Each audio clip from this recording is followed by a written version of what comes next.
Today we will discuss about how does evaporation cause cooling. How does evaporation cause cooling? Evaporation हमने पिछले video में पढ़ा। Evaporation क्या है? तो यहाँ पे दे रहा है कि इवेपरेशन जो है वो कूल कर देता है। तो इवेपरेशन से कूलिंग होता है। यहाँ पे एक हम कंटेनर लेते हैं और ये कंटेनर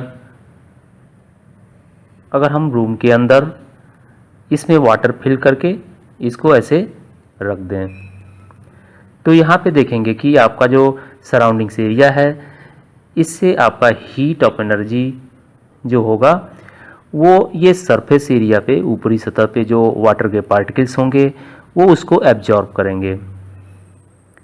ये ऊपरी सतह से ये जो हीट ऑफ एनर्जी होगा उसको जो वाटर के पार्टिकल्स हैं वो एब्जॉर्ब करेंगे और यहाँ पे वाटर पार्टिकल्स रैंडमली मूव करते हैं। यहाँ पे जब हीट ऑफ एनर्जी जब ऊपरी सतह के कुछ पार्टिकल्स में हीट ऑफ एनर्जी ज़्यादा हो जाएगा तो उससे काइनेटिक एनर्जी इंक्रीज होगा और काइनेटिक एनर्जी इंक्रीज होगा तो इसका मूवमेंट फास्ट होगा।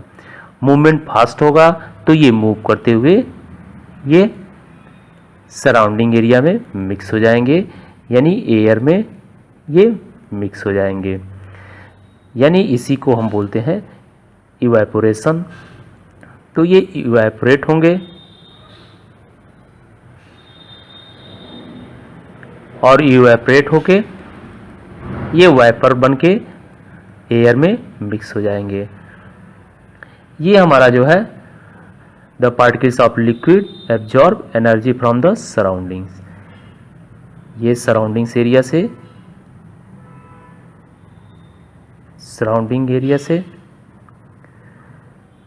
ये जो हमारा है हीट ऑफ एनर्जी एब्जॉर्ब किए और हीट एनर्जी एब्जॉर्ब करने के बाद ये वाइपर बन के बाहर निकले। तो इस इवेपोरेशन के बाद लॉस्ट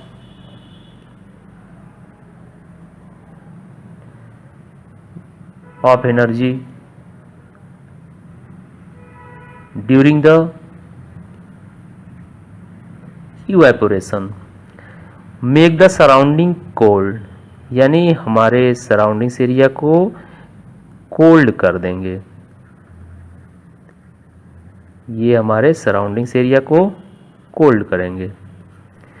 तो what happens when you pour some acetone nail polish remover on your पॉम।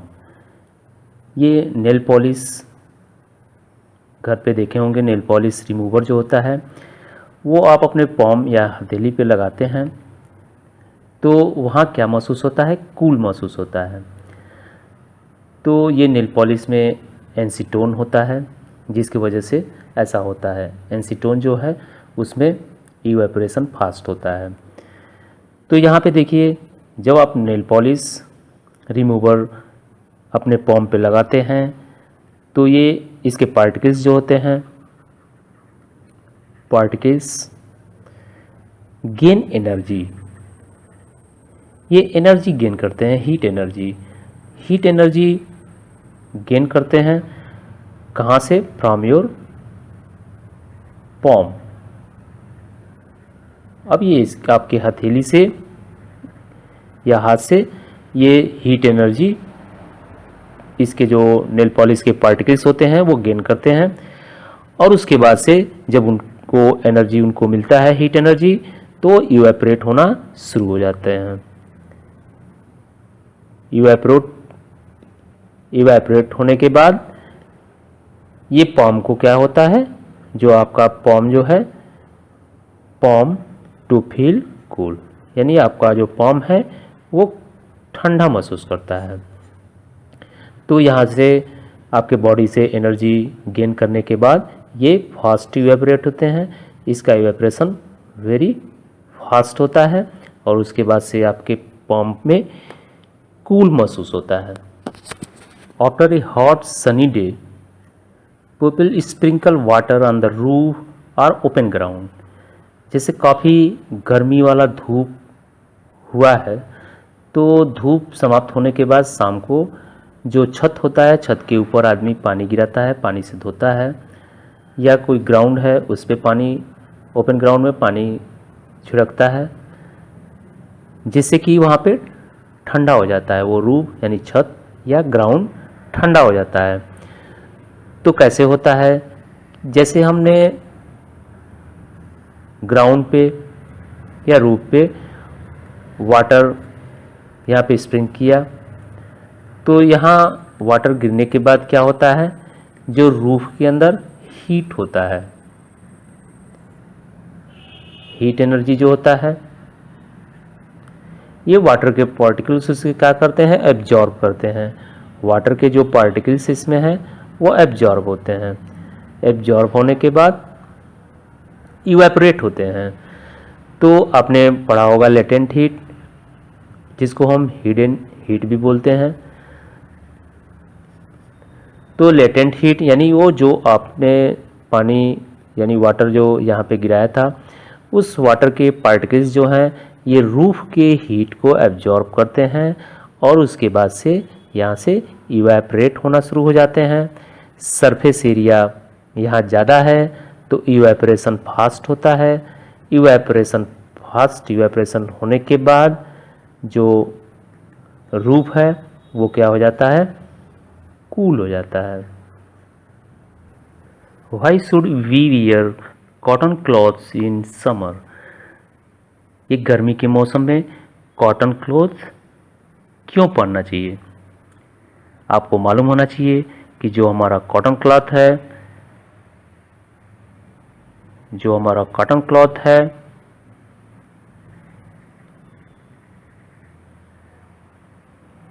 Are good absorber of water. जो कॉटन क्लॉथ्स है वो हमारा गुड एब्जॉर्बर है वाटर का। तो यहाँ कॉटन क्लॉथ पहनने के बाद जो हमारे बॉडी में स्वेट होता है यानी पसीना होता है, तो यहाँ पे क्या करता है, पसीने का जो ड्रॉप होता है ये कॉटन क्लॉथ एब्जॉर्ब कर लेता है। ये जो हमारा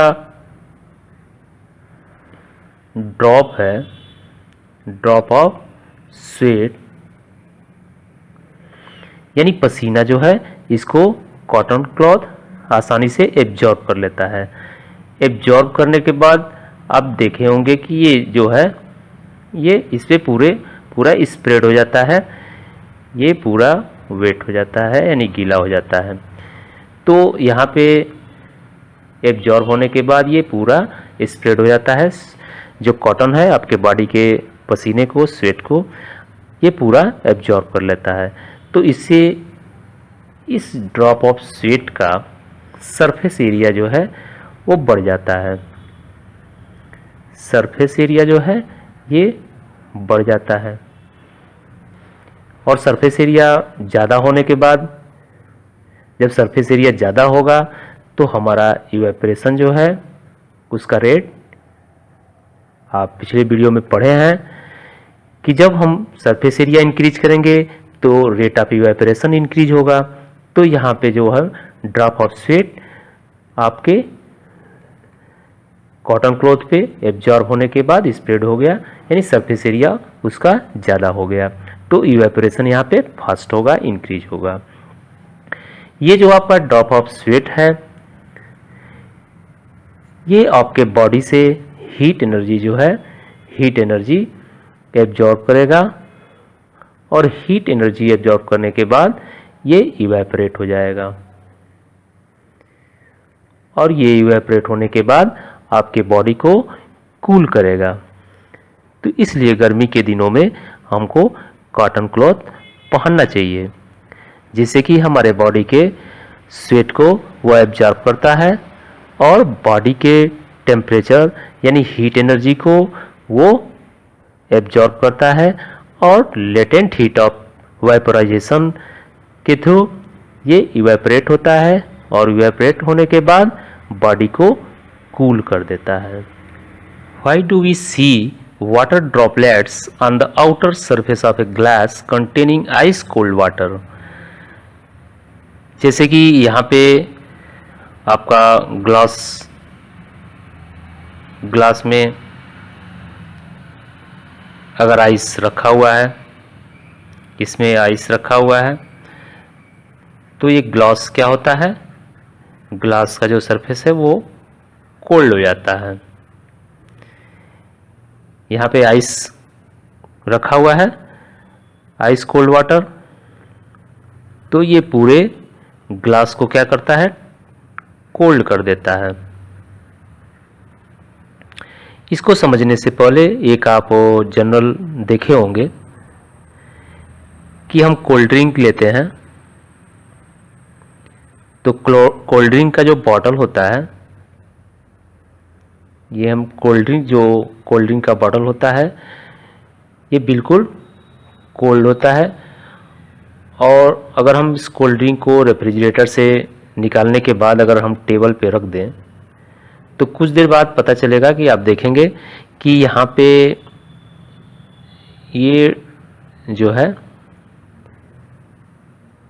ऐसे आप छोटा ये ड्रॉप्स देखेंगे वाटर के, इसके चारों तरफ ये ड्रॉप्स ऑफ वाटर इस पे बन जाएंगे। तो इससे आपको क्या समझ में आ रहा है, छोटे बच्चों को या आपको लगता होगा ऐसा कि ये जो ड्रॉप ऑफ वाटर है ये कोल्ड ड्रिंक के अंदर से आया है, लेकिन ये कोल्ड ड्रिंक के अंदर से ये ड्रॉप नहीं आया है, ये आपका सराउंडिंग एरिया से आया है, ये सराउंडिंग एरिया से। तो अभी जैसे आपने इवेपोरेशन पढ़ा, तो इवेपोरेशन क्या है, इवेपोरेशन है कि जब हम लिक्विड को गैस में जब कन्वर्ट होता है, लिक्विड जब गैस में कन्वर्ट होता है, तो इसको हम क्या बोलते हैं, इवेपोरेशन। अगर हमारा गैस जो है अगर लिक्विड में कन्वर्ट हो, तो इसको हम क्या बोलते हैं, कंडेंसेशन।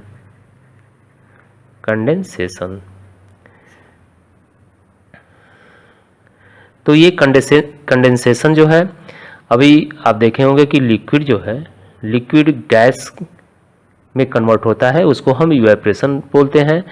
जो लिक्विड को अगर हीट प्रोवाइड किया जाए, तो ये वाइपर यानी वाटर, जो अभी आप पिछले वीडियो में देखें कि वाटर है, वाटर को अगर हम यहाँ पे हीट प्रोवाइड करते हैं, तो हीट प्रोवाइड करने के बाद ये हमारा वाइपर बन जाता है। तो इसी तरह से ये लिक्विड जो है, लिक्विड को हम अगर हीट प्रोवाइड करें, तो ये क्या होगा, गैस में कन्वर्ट हो जाएगा। तो यहाँ पे गैस है, तो गैस में हम यहाँ पे हम कूल यानी टेम्परेचर को अगर लो करें, तो गैस जो है वो लिक्विड में कन्वर्ट हो जाएगा। तो ये हमारा सराउंडिंग एरिया में जो गैस है यानी जो एयर है, एयर में हमारे वाइपर, यहाँ पे वाइपर है। तो ये जो गैस यानी एयर इस बॉटल से टकराता है, तो इस बॉटल का सरफेस एरिया कोल्ड है यानी बहुत ज़्यादा कूल है। और इस कूल प्रोसेस से गैस जब आता है, एयर जब आता है, टकराता है, तो वो क्या होता है, कंडेंसेशन होता है यानी लिक्विड में कन्वर्ट हो जाता है। तो इसके वजह से यहाँ पे आपके छोटे छोटे ड्रॉप जो हैं लिक्विड यानी वाटर के दिखाई देते हैं। सेम वही प्रोसेस यहाँ पे है।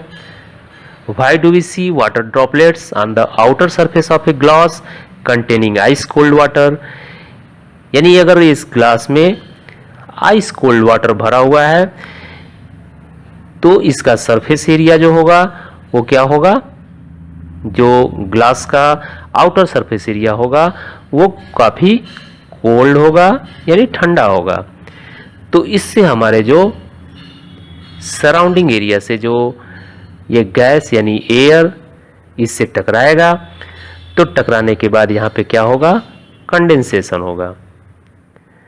कंडेंसेशन होने के बाद जो गैस यानी एयर जो है वो लिक्विड में कन्वर्ट हो जाएगा और ये छोटे छोटे ड्रॉपलेट्स वाटर के ड्रॉपलेट्स जो होंगे वो ग्लास पे बाहर आपको दिखाई देंगे। तो ये आपका chapter 1 matter in our surroundings complete हो गया। अब इसके नेक्स्ट वीडियो में पेज नंबर 10 पे जो क्वेश्चन दिया हुआ है 1 to 5 उसको हम उसके ऊपर डिस्कशन करेंगे। Thank you.